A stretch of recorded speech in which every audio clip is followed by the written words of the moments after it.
Okay, I have a complaint to make. We just had Yud Zayin B'Tammuz, the fast of the 17th of Tammuz. And, you know, in 2 weeks or so, we're going to have Tisha B'Av. And of course, we know Yud Zayin B'Tammuz was for the wall of Jerusalem was breached and some other things, but mainly for that.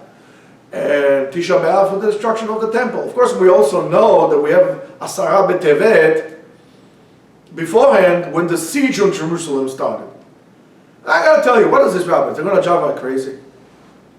I mean, just take one day, put all this thing together, and that's it. You know, what are you torturing the people here? 3 days fasting for what's the point of that? I mean, it doesn't make sense. Of course, it does make sense. And the rabbis knew exactly what they were talking about. There is a reason why Chachamim had established those days, one after the other. The 10th of Tevet for the siege on Jerusalem to start, the Yud Zayin B'Tammuz for breaching the wall, and the 9th of Tammuz for the destruction of the temple, the burning of the temple. It has to do with understanding and trying to tell us. And that's something that we should internalize during the times of those fast days. We need to focus on the concept that is called the process. The deterioration of Am Yisrael did not happen overnight. It wasn't that the Romans, shipped, C-10 airplanes. They came with troops overnight, they took over the city, and then they burned it the next day. No, it did not happen. The deterioration happened over a given period of time. In other words, this was a process. Everything in the world is a process. What? God is so, God forbid to say, incapable that he had to create the world in 6 days and then take a break on the 7th? Why didn't he create the world like this? Bam, boom, the whole thing into motion, a split of a second, not even, the whole thing. To show us that there is a process. And you need to understand that everything is a process. And there are processes in expanding, and there are processes in collapsing. Boneh olamot u'machrivan, machriv olamot u'bonam. It destroys the world and creates the world. The universe expands, the universe contracts. It is a process. And you cannot skip stages of the process, otherwise you would collapse. Everything is like that. For example, how is a baby born? For example, a person sees a nice girl, she says, would you like to be my wife? She says yes. He would look at her, she would look at him, they'll hold hands, bang, they're going to get pregnant, she's going to get pregnant. Why a week later, on the spot, get pregnant, give birth? It's a process. And the process takes time. It takes 9 months for the baby to come to this world.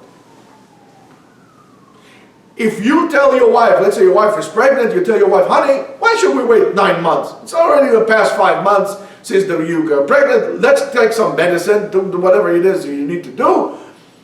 Just pop the baby out. You're going to tell me, what, are you out of your mind? 5 months, a baby, he needs to stay the full term there. It's a process. And we need to focus on the stages of the process and internalize them and see how it applies to us, implement whatever needs to be implemented on the stages of the process, and then you make it. The same thing as we have right now in Corona. We have this coronavirus, we have the closure, we had this, we had that. People want to close right away, people want to open right away, and I say absolutely not. Because it had to happen. We reached a certain peak in our materialistic life, in the way we live our life. And once you reach that peak, it can't go on anymore. And it collapses. And whatever we had, the world as we knew it, collapsed. Now we're all wearing masks. We don't know how long we're going to wear masks. Probably forever we're going to be wearing masks.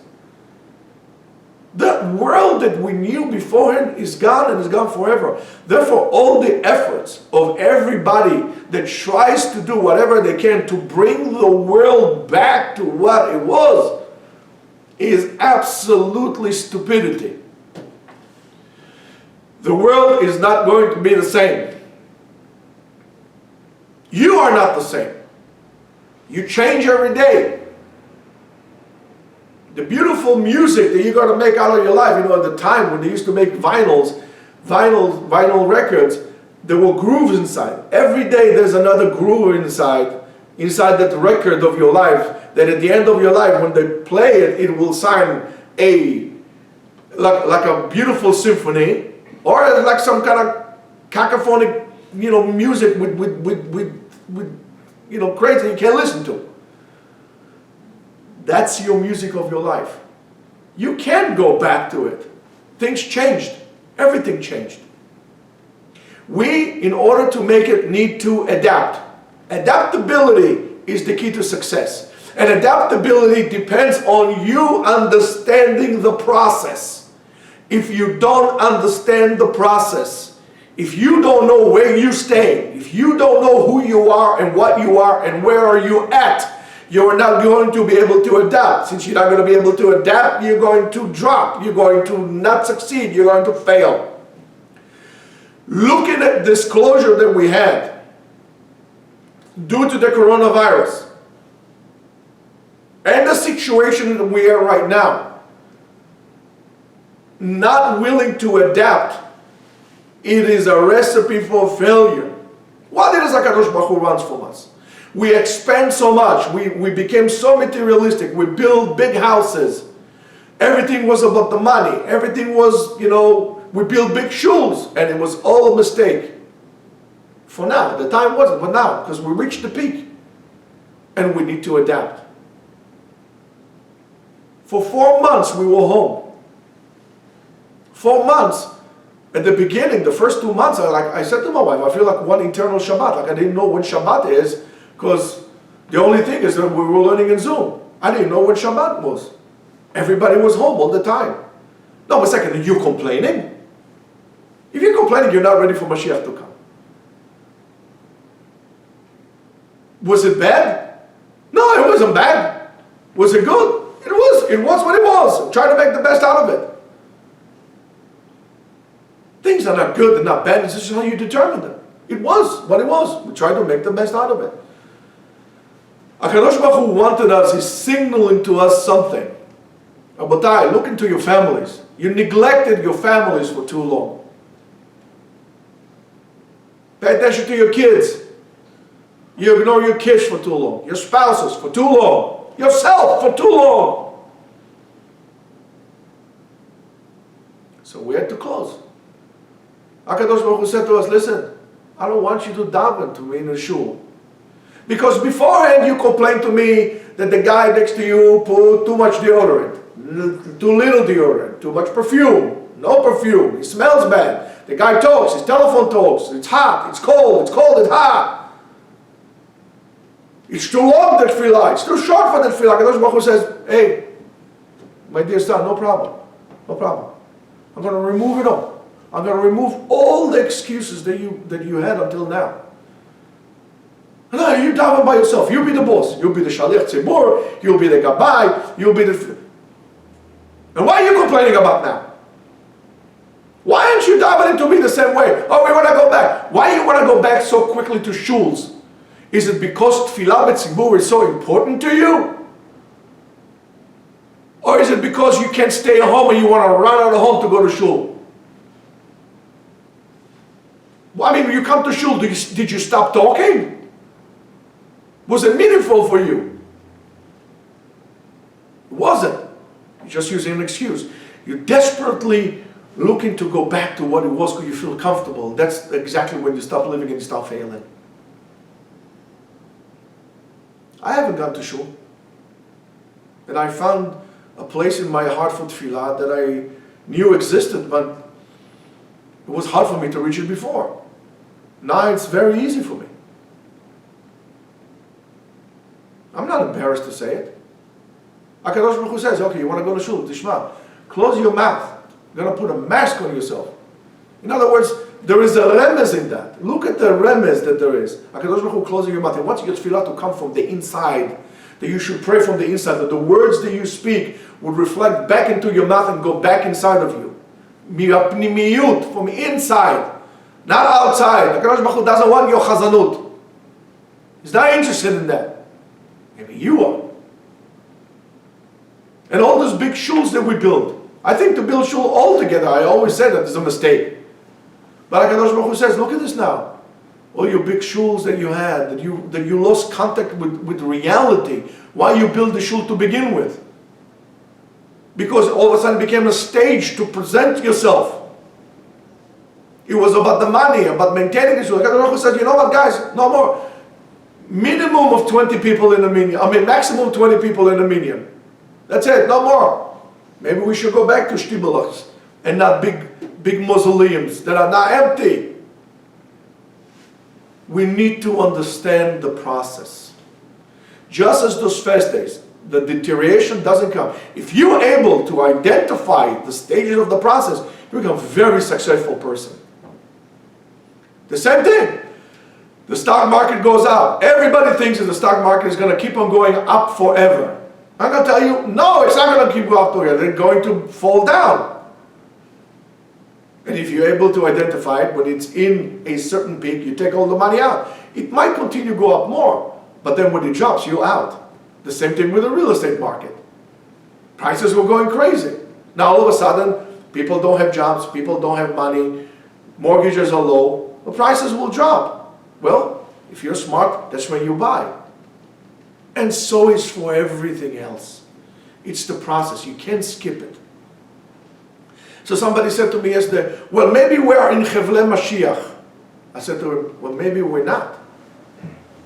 Chevle Mashiach means like Chevle Leda, Tzire Leda, when the baby is about to come out.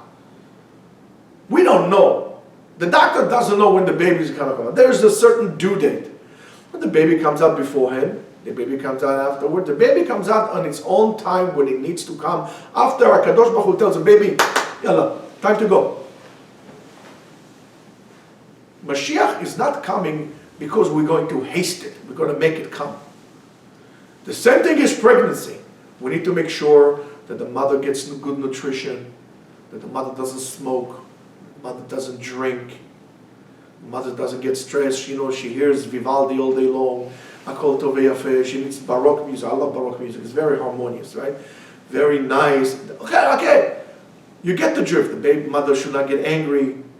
And then the doctor says, well, the baby's going to come, I think, on the first week of the 9th month. And the baby comes 3 weeks after that, or 2 weeks before. Why? Because that's when the baby wanted to come, because that's why HaKadosh Baruch Hu wanted to come. The same thing here. We need to do whatever we need to do. We need to make sure to our spiritual mother, we give nutrition. And that nutrition will be the spirituality, the pnimiyut. We became, again, too technical.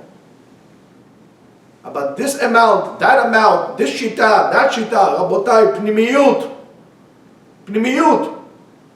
When you learn the Gemara, and I showed you this, even from the Gemara you can learn pnimiyut. Don't tell me the Gemara you learn like this, only shakla vitarias and so on. No, but the Gemara you learn everything. Limod pnimiyut, to find and to look. How are you going to find it? If you're going to look for it, yagata umatzata ta'amin. So look for the spiritual aspect in everything that you do, because everything has a spiritual aspect to it. You gotta look into it. You gotta give it proper food. Take care of yourself. Present yourself. Look yourself. Relax. Create more harmony in your life. Your life is not harmonious. Okay, HaKadosh Baruch Hu says this, I understand you can't break away from society because you're going to feel bad that everybody is working and you're not. HaKadosh Baruch Hu says, guess what, buddy? Nobody is working, so everybody's panicking. Why are you panicking? Commit yourself, understand the process, commit yourself to the process. Sitting down and crying, you're not going to do anything. If the Jews would have wakened and recognized the process that we are on a decline down, at Asara B'Tevet, maybe they wouldn't have come to Tisha B'Av. Maybe they wouldn't have. Says, we're going down, let's do something immediately on the spot. And we need to understand that. We are on a certain, now the bubble that we were growing up with is bursted. It reached its maximum capacity, and it goes down. And life is all about circles, ma'agalim. We all move in circles.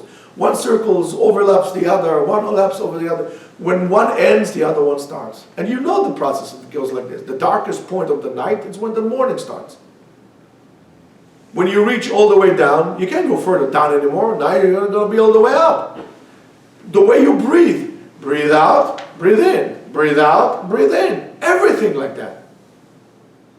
You need to understand that. To wanting to stay level means spiritual death and failure in life. And the same thing to Mashiach as well.